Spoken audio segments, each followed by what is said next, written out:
This is going to be overall a conversation about agility and about curiosity and about creating organizational change and staying relevant. But there's a really important question is like, if people hate change, that's a really different answer. And I want to talk with you a little bit about why that might be and how leaders can provoke or prompt or stimulate emotions that make people want to change.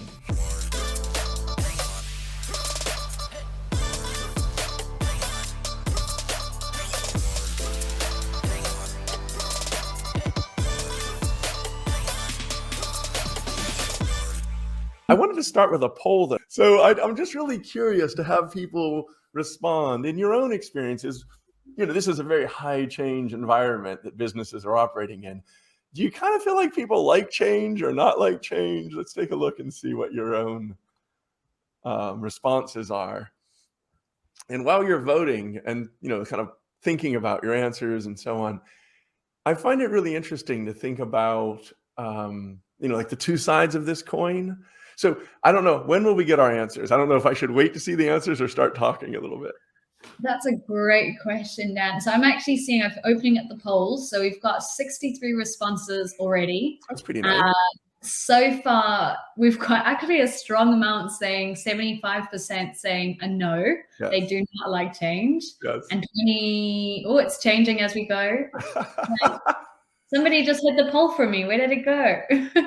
Well, that's okay. Here's what it sounds like, Daniela. It sounds like final poll. Most 75% are a big no on change. 25% are a yes. Yeah.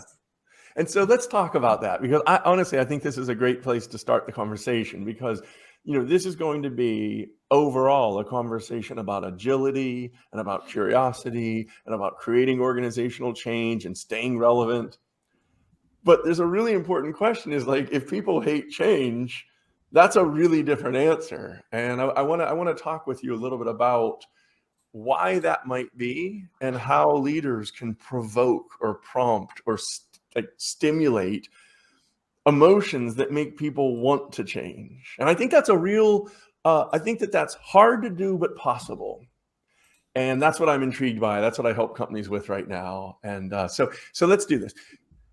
75% said no, and let's talk about why. First off, we know that habits are hard.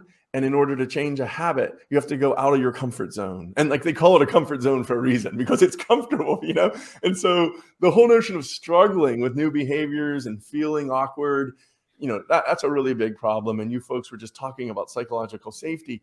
A lot of times people don't feel safe to try and learn. It has to try and win. If it doesn't win perfectly, they lose the raise, they lose the bonus, they miss the KPIs, they don't get the promotion.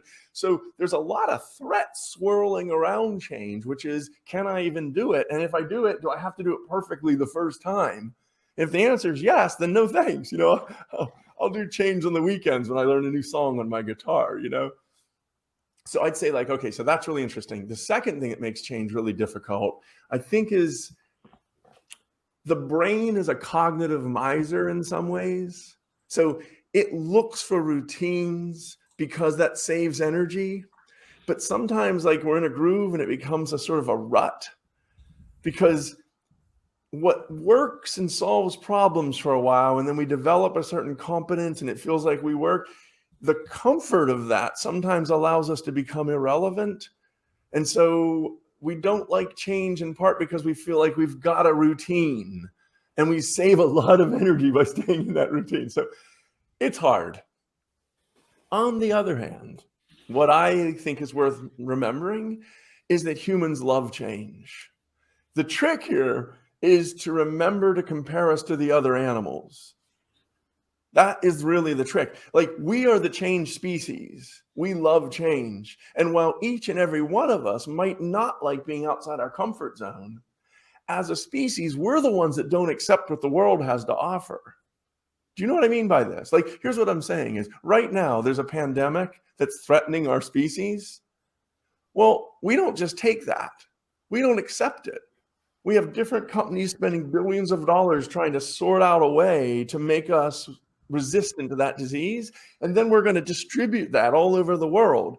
Other animals don't do that. When other animals get sick, they die. So there's something very interesting about our lack of acceptance when it comes to the world. Or here's another funny little example.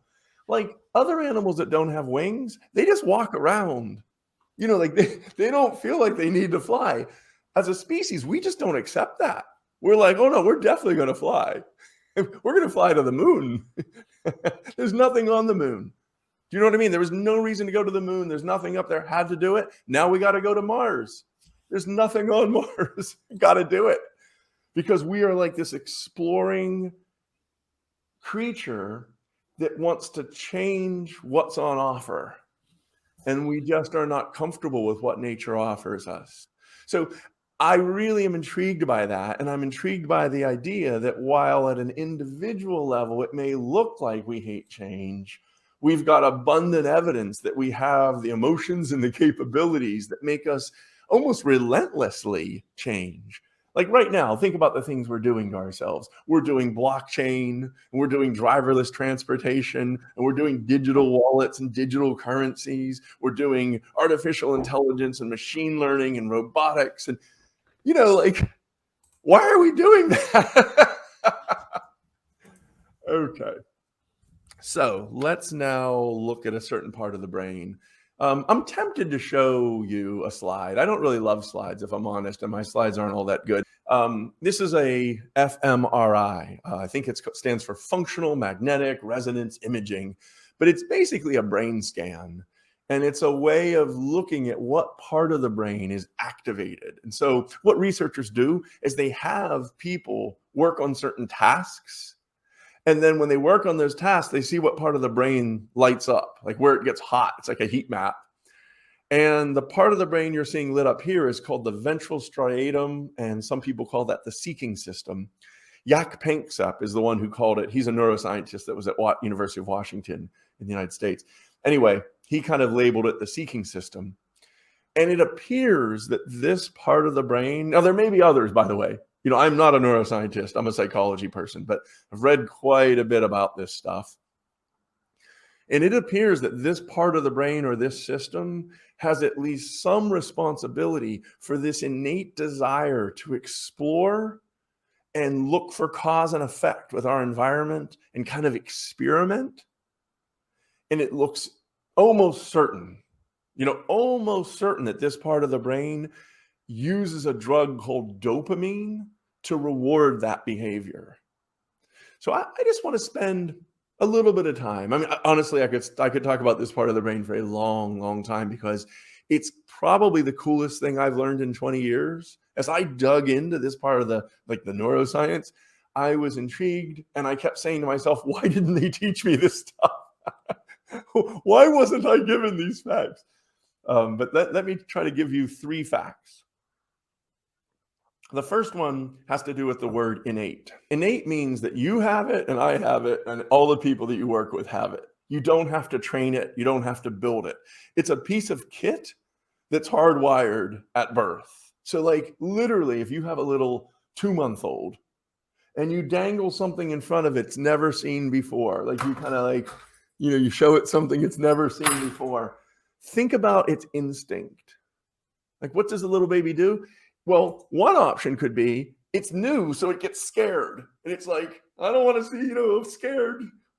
But that's not what happens. When you show a little baby something new, it reaches toward it, and then it puts it in its mouth.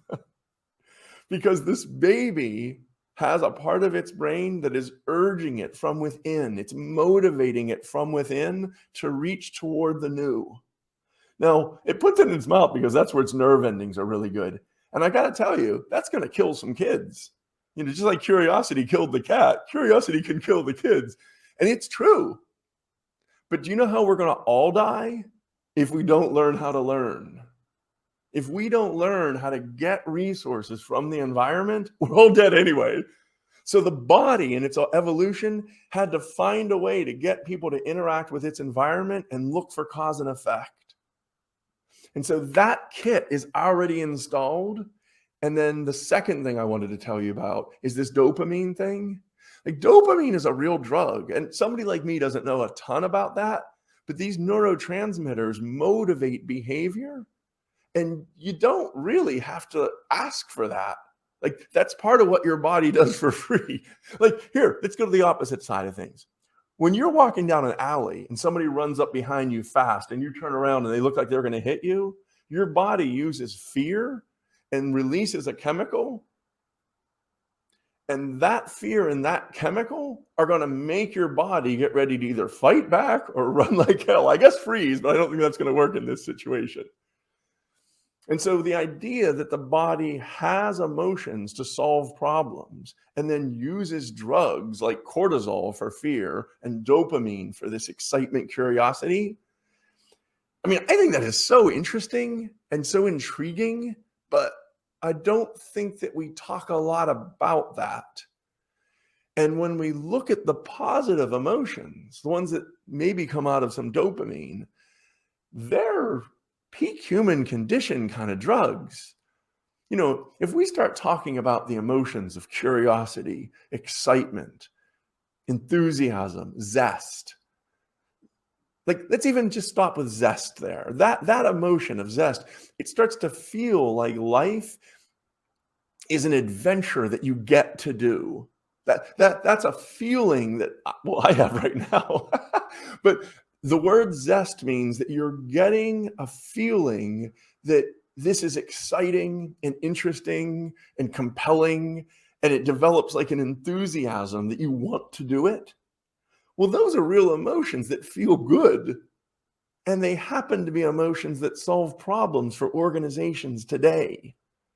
We want employees to feel those emotions because excitement and curiosity lead to experimentation and learning and innovation.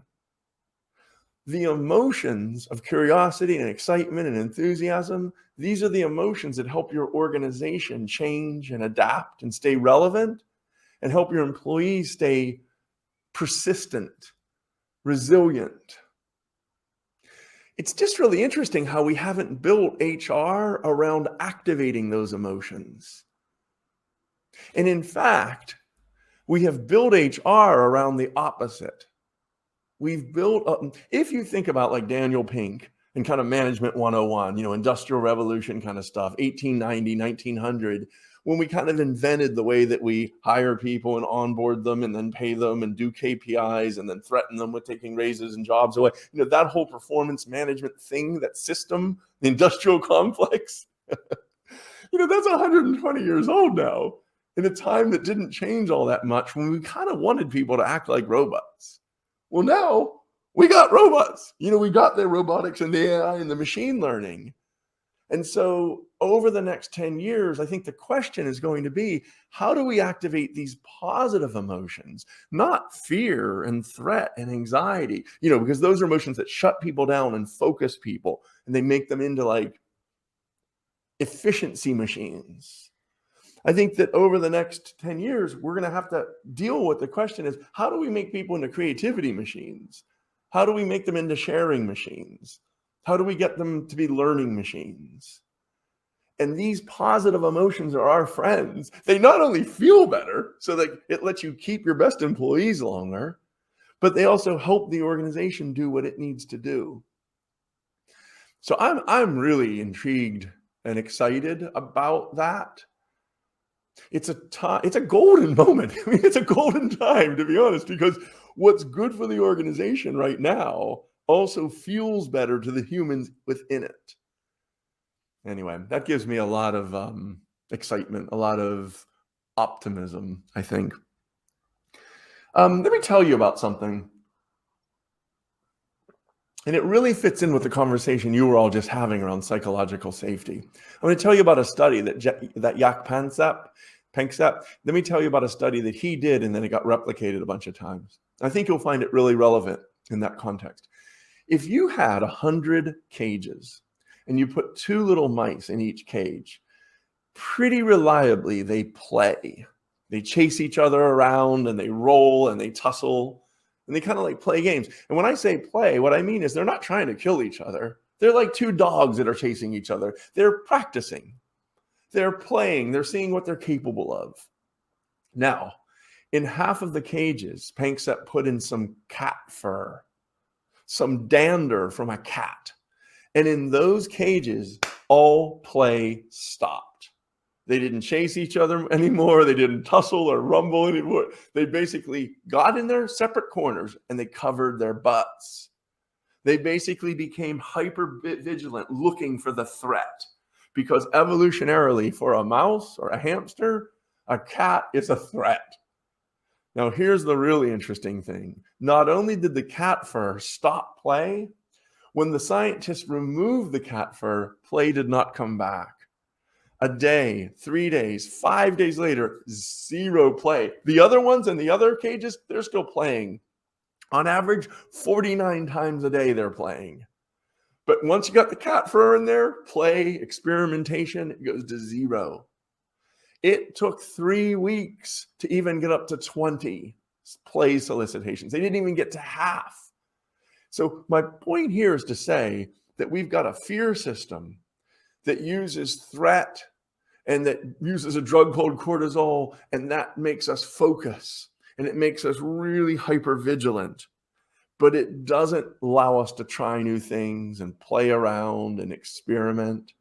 And earlier, when you were talking about psychological safety, that's why that is becoming so important today as organizations need to adapt and try new things and learn more. We basically need to remove the cat fur, the threat, the anxiety, to allow the positive emotions to surge. Now, I don't have a load of time with you folks, but what I'd love to do right now is I'd love to show you 3 triggers of this part of the brain, 3 seeking system triggers, ways that you can activate that part of your brain in the hopes of building a culture where trying new things and learning and innovation are prevalent, that they're not a rare aberration, but they become how the organization functions. In other words, you could talk about prompting the emotions of change to create a culture of winning.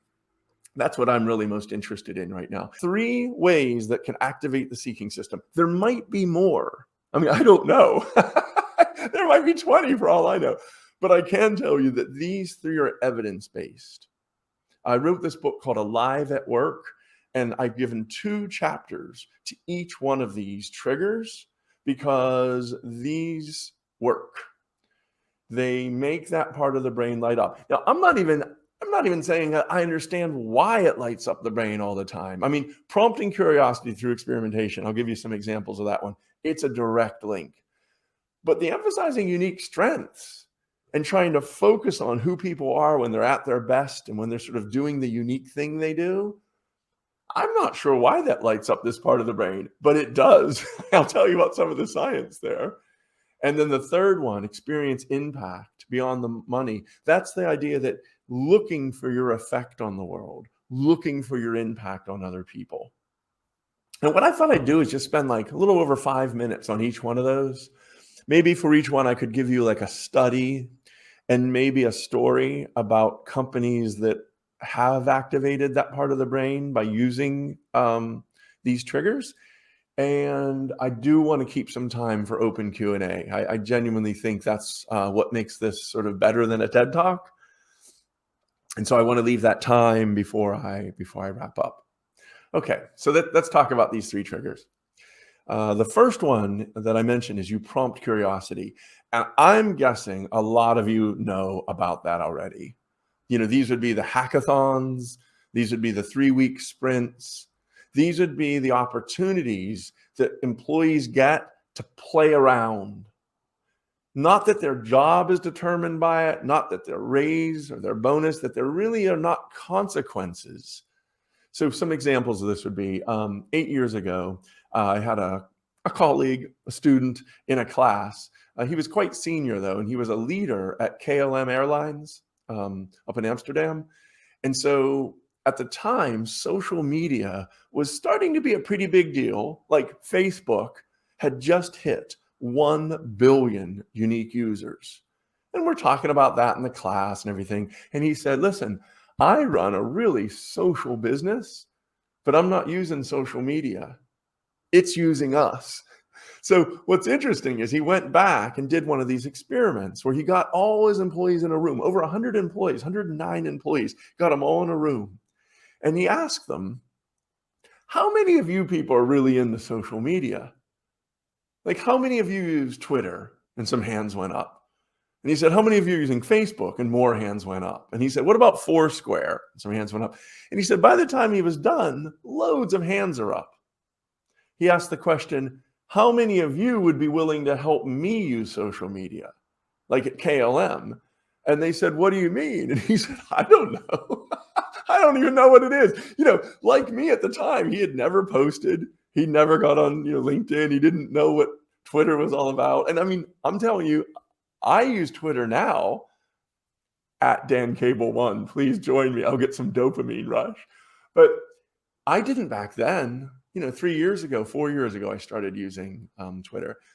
Anyway, the point being is he said to them, I've got 10,000 euro in a budget, and I can give you 3 weeks of Fridays. I can give you Fridays for 3 weeks just to see what you can do, just to play around, try it out, see if you can connect with customers using social media.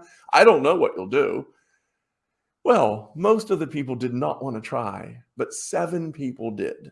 7 people said, let's try to do that. And they did a bunch of different little things. And you can go watch some videos online about that. Some of it went really well. Like one of the employees did this thing where they were able to use social media to look at people that were going to fly on KLM. And then they found out through the people's like tweets and posts and stuff what they were doing. Then they bought them personalized little gifts and they found them in Schiphol Airport. And they presented the personalized gift. And this was a huge win. And it went viral because these people were like social media mavens. And once you give those people this big thrill, it just went viral. And it was cool. It was really cool. Like 1 million movements in 3 weeks, positive movements. Some other stuff didn't go so well. The Mexican football team was in town when this was going on, and they were beat by the Netherlands team. And there was like sort of a prideful tweet that went out where it was like adios amigos to the Mexican team, like hashtag a Mexican team. And they kind of put a stereotypical image of a Mexican face on that. And it got them into some trouble. Well, they had to learn. It's not always going to go swimmingly the first time, but at the end of these 3 weeks, all those people get back into the same room. The same leader pulls them back in and says, wow, what a 3-week adventure. What did we learn? What would we do differently? What would we do more of? What would we stop doing? The conversation was not how do we punish the loser that did the Mexican football tweet, and how do we give the raise to the people that got the 1 million positive movements? It was more, as an organization, we tried something and we learned a lot. Let's try to roll that into the organization. Anyway, this is a whole chapter in the book, and if you want more, check that out. But I think what I'm trying to emphasize to you, and I could go on about this, is that psychological safety means that it's not always going to work perfectly, and that we accept that. We leaders accept that, and that an organization, we know that innovation does not mean execution. And that when we say you want innovation, we know it's not going to always go perfect. And we can celebrate the learning without punishing the learning. And boy, I'll tell you, these emotions like curiosity and excitement, they go right along with these behaviors like experimenting and playing and trying new things. And they are the emotions of winning in the future. But lots of our organizations are still prompting the old emotions, anxiety, fear, and threat. And I want us all to just remember that when we invented management, the world was not changing as fast. It's worth remembering that. That you could almost say it's worth remembering that the emotions of winning are changing under our feet. And we might still be tied to some old emotions that aren't so useful anymore. Okay. So that first trigger that I wanted to mention to you had to do with prompting curiosity as an emotion by giving people experimentation and play and psychological safety. That's number one. The second one that I wanted to talk about was emphasize people's strengths, what it is that they're uniquely good at doing and that they like doing. Martin Seligman calls that intersection signature strengths, and I'm totally comfortable with that. I just finished writing a book. It's called Exceptional, and it's all about these signature strengths and how to activate them in organizational life. But the big point to bring out to you right here and right now is that many organizations try to do the opposite. They're looking for problems and deficits. They're looking for limitations and failures and weaknesses. And then they pounce on those and they highlight those. And you can understand why. It's a way to say, here's where you messed up, so you have to do better. But it doesn't activate the seeking system. It shuts it off.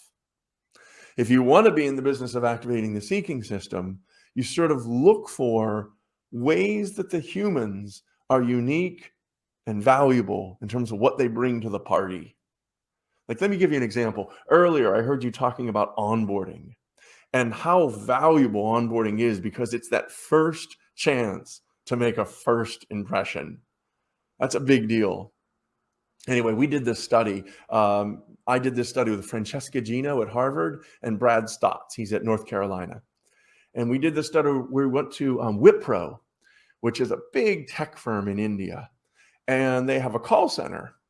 And it's like a business process outsource. They run that call center for like American Airlines in the United States or Hewlett Packard. So people were quitting like crazy. They were hiring them and training them up for 6 weeks. And a lot of times within a month or two, they'd be gone. They'd go to a competitor. Customer satisfaction was not so good. Anyway, we tried this experiment where on the day of hiring, they were greeted not by an HR professional, but by a general manager. And they were randomly assigned to different conditions. One group was do what you always do. It's called a pure control group. We didn't mess with them at all. We just let them teach them about the job and the technology and kind of move forward. Another group that people were put into, we had the general manager say, before we even talk about the job, I want to know more about you. I want to know about who you are at your best. Then he gave them paper and pencil, and he said, I want to give you 15 minutes right now to think up memories about times that you made your best contribution. He said it might be at work or it might not be at work. It might be with family or friends, but times that you were using your strengths to make your best impact. And he gave them 15 minutes. And then he said, okay, now you as a group haven't even met each other yet, but you're going to be quite tight over the next 6 weeks. You're going to be going through this training together. So I want each of you to introduce yourself, but I want you to introduce your best self. Tell each other like what you're capable of when you're at your best. Maybe read one of those memories. So they did that. As people introduced themselves, they got 45 minutes, and then they went into the normal job training. Well, here's what we learned. Compared to the control condition, when you emphasize people's best selves and their strengths on the very first day, 6 months later, they were 32% more likely to be there. We reduced quitting by 32%. We didn't change the pay. We didn't change the technology. We didn't change the raise structure or the bonuses. We simply allowed them to introduce themselves as their best selves, and we highlighted that. We then replicated that experiment back in Boston, where we asked the question, why? This was published in the Administrative Science Quarterly, and we also published this in Sloan Management Review. If you want, to go and dig this out, or it's in the book Alive at Work. There's a chapter on this. But to be honest, the number one reason is they got to know their workers as their authentic selves, and they said that their coworkers knew who they really were. And so even though they could go and get other job offers, that created a stickiness. The second thing that we found is 6 months later, after doing this, they were making their customers 11% happier. statistically, significantly, substantially happier with the same technology and the same raises and the same pay. Now, I've got a lot of other ideas where companies can help people highlight their unique strengths. In one set of studies in hospitals, I worked with Adam Grant, and we published a paper where we allowed people in the hospitals to develop their own job titles. We called them personalized job titles, and the job titles were supposed to reflect what they brought to the party that was unique. And we found that doing that reduced emotional labor and burnout statistically significantly. We did another study where senior leaders, we gave a certain report that was produced by the University of Michigan, and it's called a best self report. And we were able to get those leaders to create better results in a simulation that was 10 days long compared to people that got the same report at the end. They were randomly assigned to get the report after the simulation was over. There's a lot of other stuff that I could tell you about this, but my hope and my point is not to tell you exactly how to do it. Might depend on your culture, might depend on your leadership style. What I'm really trying to do is make the point that you should be doing it. That in this business environment, you want to be prompting the seeking system, and that this is one of the triggers. Now, I want to reiterate, I don't know why. I don't know why this activates that part of the brain, but let me give you a study that proves that it does. Janine Ducher at UCLA runs a lab. She's a medical doctor and a psychologist at the same time. And she's published some research where she brings people into her lab and she has them all type on a computer. And she hooks them up to these fMRIs, these brain scanner map things that I showed you earlier. Now, half of them, she has type about a regular everyday object like their toaster. And I can tell you that the people that type on the computer about their toaster does not light up the seeking system. It just is flat. And then the other half of the people she brings in, and they're working on the same computer. She hooks them up to the same fMRI, but she tells them to write about their unique values and their unique strengths. And they're typing on the computer, and the seeking system lights up and delivers a hit of dopamine. Now, that's a fact.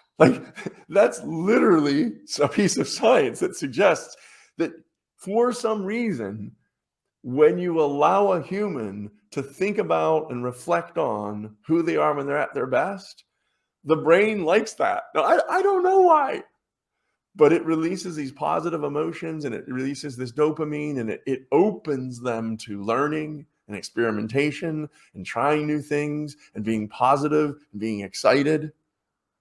So you really, if you're not thinking about using that piece of science, you'd really want to ask yourself why.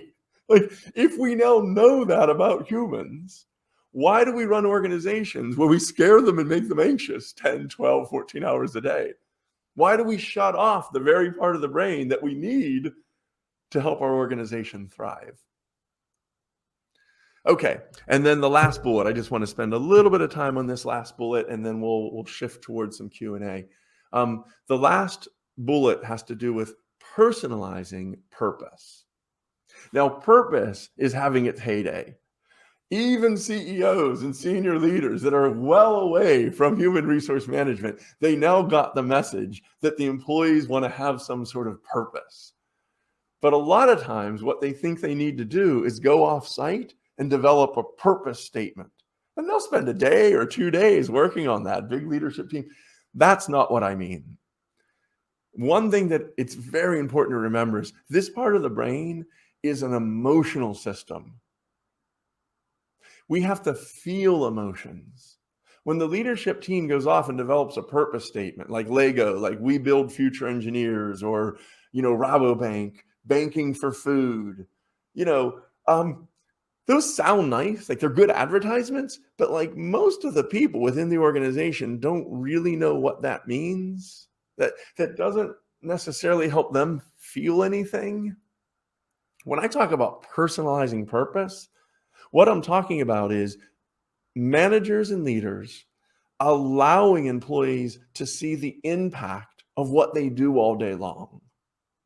If you create budget reports 6, 7, 8 hours a day for a week, and then you create that report and you give it to somebody, a lot of people don't know where that goes.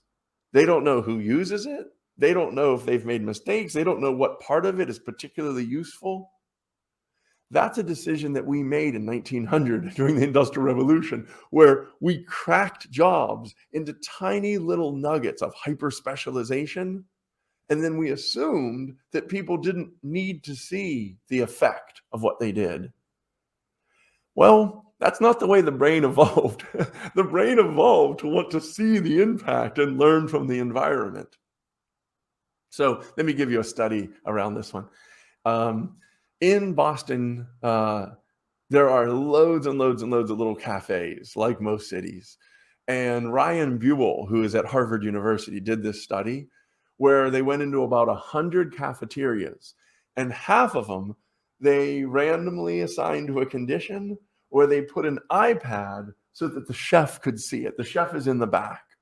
And as he or she is making eggs and bacon in the morning, or grilled cheese and hamburgers at lunch, half of them could see who was ordering the food. They rigged up a little camera at the point of sale. Now, the other half of the restaurants, it's business as usual. The chef's in the back, never sees the customers. Well, what they learned is in the restaurants where they put the little iPad and the camera, the chefs were statistically significantly, substantially happier with the work. It served as a non-financial reward. It lit them up. It made them more enthusiastic. But it also made the customers like the food more. And this part's weird because the customers couldn't see the chef. But what happened is once the chefs could see the person that they were affecting, they started customizing their behaviors so that there were less eggs returned for incorrectly cooked in the morning. There were less burgers that were returned for incorrectly cooked at lunchtime. Really, really interesting research that was published in an operations management journal called Management Science. There's so many interesting studies and stories that I could tell you about this, but let me give you one last story. I was up in Vienna and I was talking with Dorothy Ree, who runs Microsoft. She's the country manager in Vienna.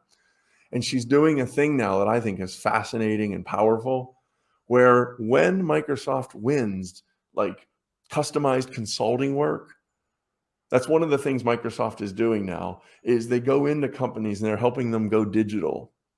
And so like they'll go into a hospital and they'll help it go paperless. So one thing that Dorothy is now doing is when they win new work, she'll take the team that's going to do the work on site. And they'll spend the morning interviewing and talking with the people in the company, the client. So she'll take in programmers and account managers, and they'll all go on site and they'll spend the morning interviewing like a nurse.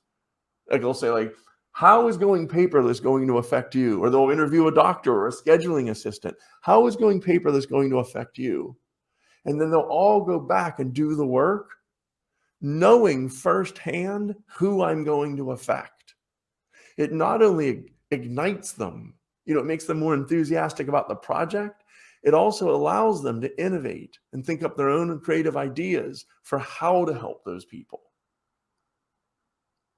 So we're getting close to close here.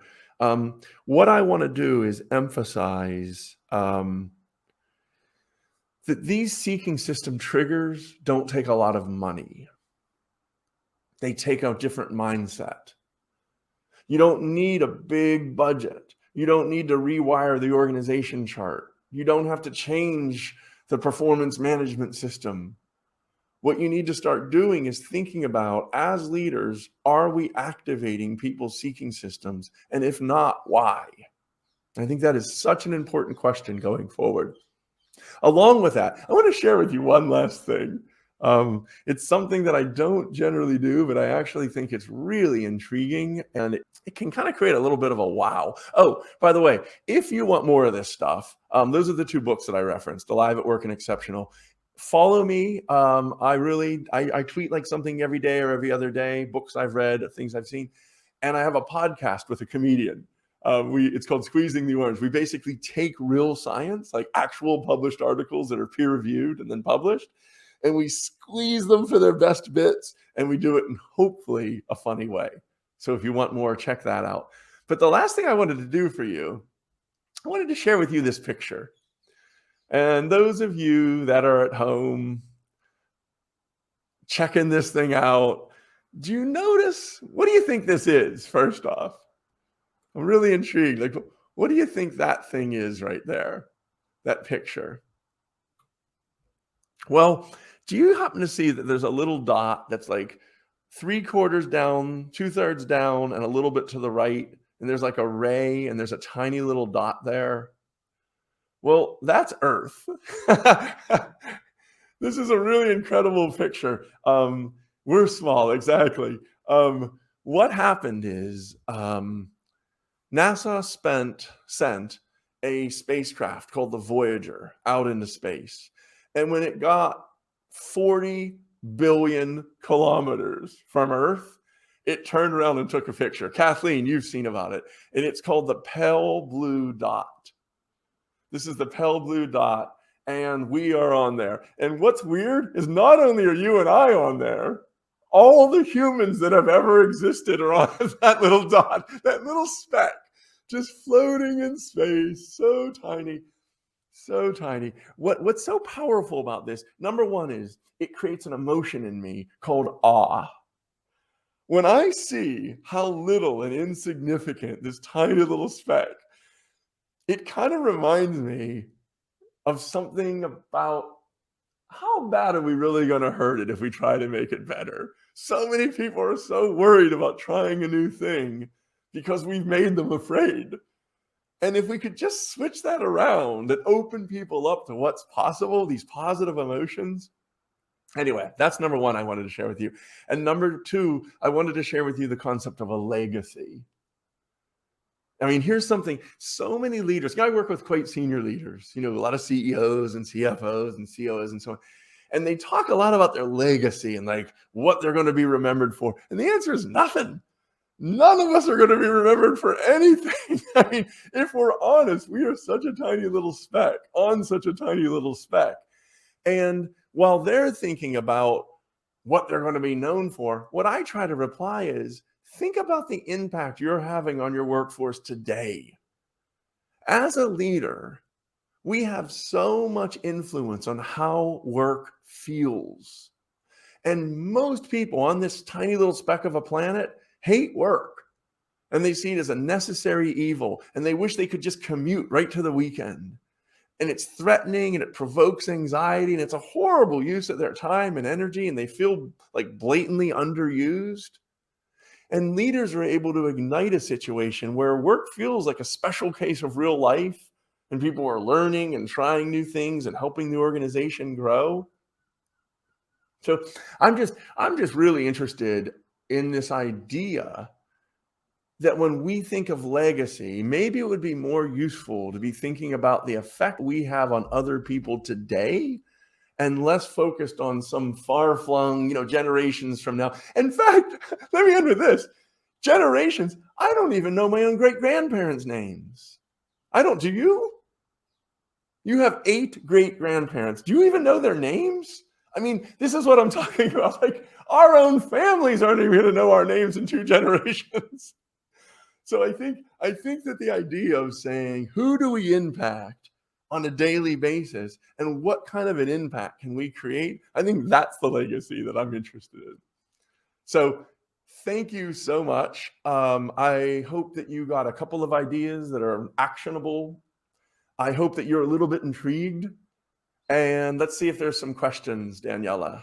Really, really insightful. There's been some obviously good chat, and I'm sure it sounds and looks like everybody's really enjoying that. I don't even know kind of what to dive into because I took in so much there, which is really interesting. And I'm definitely going to be following your podcast from now on to keep up to date with all of that. I guess a couple of questions. Anybody who still has questions, please pop them in. One of the questions we got, which I think is really interesting, Christiana asked this, and sorry if I'm pronouncing your name wrong at all, but she asked and said that she's talked about how she believes empathy is a key to creating a system that activates the seeking system. But from your perspective, do you think empathy could be trained? Empathy can be trained. So, for example, I mean, you can almost just think about one of the things that meditation does is it helps us connect in a way to remember we're all human and that we're all on this little speck of a planet together in the same human condition. It helps us try to put ourselves in other people's shoes and remember that we could easily just be where they are. So I almost don't doubt that. I think that that is very close to true that we can train empathy. What I know less about is the connection between empathy, which is a very social emotion, that there are social drugs, that really help us connect with other human beings. But I know less about those ones. My guess would be is in an organization where there's a lot of empathy, there would be more psychological safety. My guess would be that would be a more humanistic organization that starts with the idea that erring is human and that's how we learn and it's how we change and grow. And so that rather than being an organization where our goal is to point fingers and say it's your fault and it's your fault and you lose the raise because you didn't hit the KPIs, it probably would be more of an organization that said, as a system, how could we improve? You didn't do great on that, but I'm not going to point the finger at you. How did we create a system that let that happen? And that systems thinking can be a very, very powerful way to create the psychological safety that's needed to make people not feel afraid at work all the time. It's so interesting. And we've seen so often with a lot of our customers where those that have leaders that are a lot more empathetic or they encourage an environment that's a lot more empathetic, people feel a lot more comfortable being their authentic selves and Yes. bringing that to the workplace because there's that comfort in that and that safety there. Yeah, that seems exactly right. The idea that people can bring their real selves to work is a very nice connection with empathy. It's not one that I was thinking about, but again, that's really researchable. Like we could publish that in a journal that nobody reads. We could learn about that as science. Definitely. I mean, we'll have to take that offline. Something else that I'm quite curious about is around when you talked about obviously influencing those positive emotions. Yeah. How much do you think is, I guess, the responsibility of the individual versus the responsibility of the company, Yeah. and their impact? Because that's quite an interesting piece there. Boy, is that a great question. Well, let me start with a personal little story. And then I'll talk about the company. Cool. Once upon a time, I didn't like teaching. And I was taught to not like teaching because when I got my PhD, I was brainwashed into believing that the goal of being a professor is to publish in obscure scientific journals that nobody reads, and that the teaching was like a necessary evil. You had to do it, part of the job. So I bought that, and for many years I acted that way. And one day I realized that that purpose, wasn't speaking to me at all. I realized that because I actually got very, very sick. And I realized that some of the ways that I was acting, I wasn't proud of particularly. And I wouldn't have wanted to die thinking the way I was thinking about things. So I rethought about the purpose of teaching. I personalized the purpose of teaching, where I started thinking of it as a platform to help people see how beautiful and valuable life is. So I still teach the same stuff. It's called organizational behavior. I still teach the same groups, they're executives and MBAs, but the why of my work has been personalized because the reason why I do it now is to try to light people up to life, to put more living into life. Like, to me, that's why I'm doing it. And I have to tell you, that has been a profound change in my excitement levels, in my enthusiasm, in my curiosity. It has really provoked a different me, and that me doesn't get as tired. Like, I've been teaching today since 9 a.m. here. I've already taught 8 hours, and I'll go home a little bit more energized than when I woke up. And I didn't used to be that way. So when you say, what can we do? A lot of what I tried to focus on in the book is not waiting for your manager to allow you to craft your job, but to do the whys yourself. Anyway, I'm going to stop with that. I do think that it's a great, great point. These days, if leaders are not activating the seeking system, I don't think they're behaving as leaders. I need to say it like that. As an HR leader, if you're not looking for ways to ignite this part of your employees' brains, you are not really doing your job. Because today, more than ever, organizations have to be ready to adapt. They need to have employees that are helping them learn. And if we create a lot of fear around learning, there's not going to be a lot of learning. And so, that may be a little bit strong, but I stand behind it. I believe that effective human resource management today starts with how we are activating the seeking system of the employees. And where we're not doing that, how can we start investing the time and the energy and sometimes the money? But I put that third for a reason. It's more time, energy, mindset, and then some money. Anyway, I hope that's not too strong for you, Daniela, but that's the way I see it. That's really interesting. And I think that is like where we've seen that shift over the years, right? In terms of what leaders should be focusing on. Yes. And how that actually is becoming their responsibility.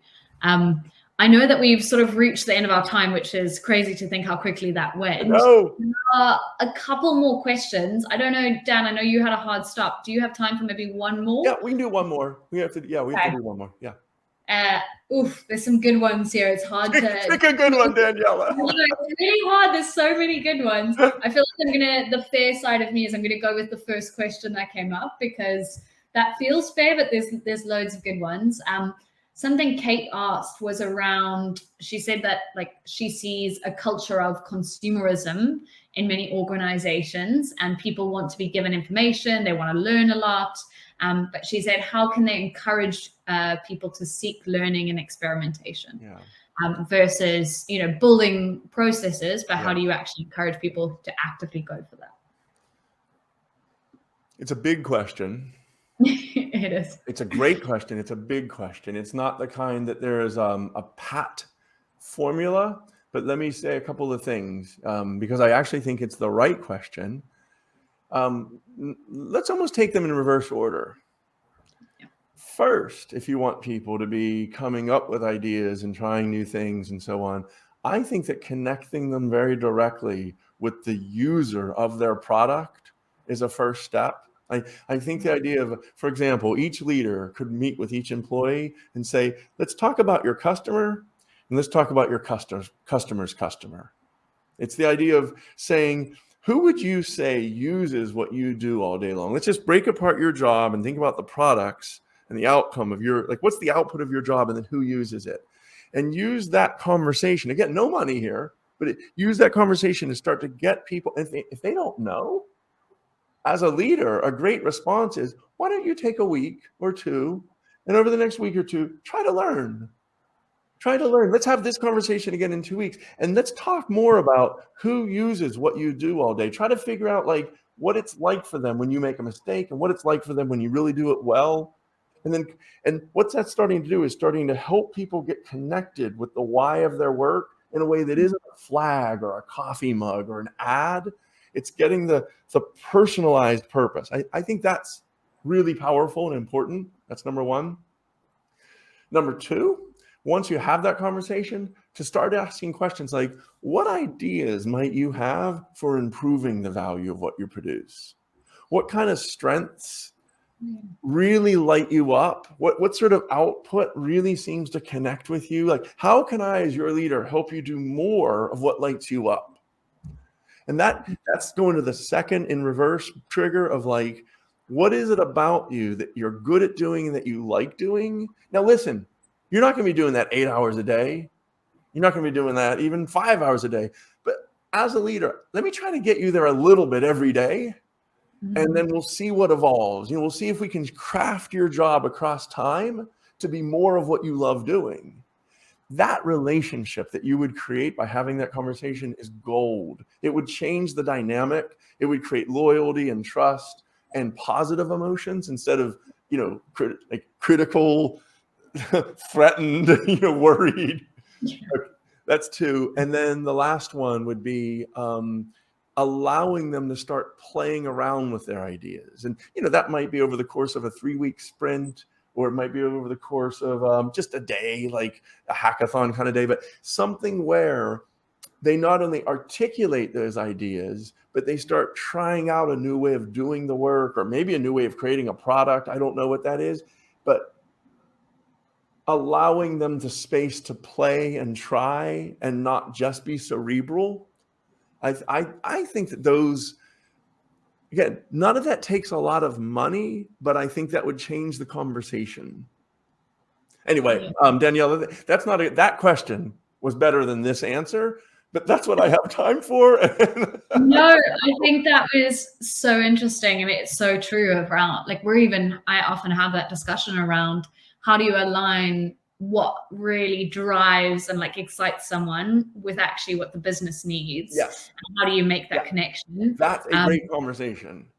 Yeah, and obviously I know we don't have much time to dive into it, but yeah, I really appreciate, I guess, all of the insights you've shared, and I can see just in the chat everybody has really loved your energy and sort of everything that you've brought to the conversation today. So just massive thank you. I'm sorry to everyone that we won't be able to get to all the questions, but we can definitely connect everybody and try and answer them when we do have an opportunity, maybe offline. But I guess, yeah, just to wrap up there in terms of your section, Dan, just a huge thank you. My pleasure.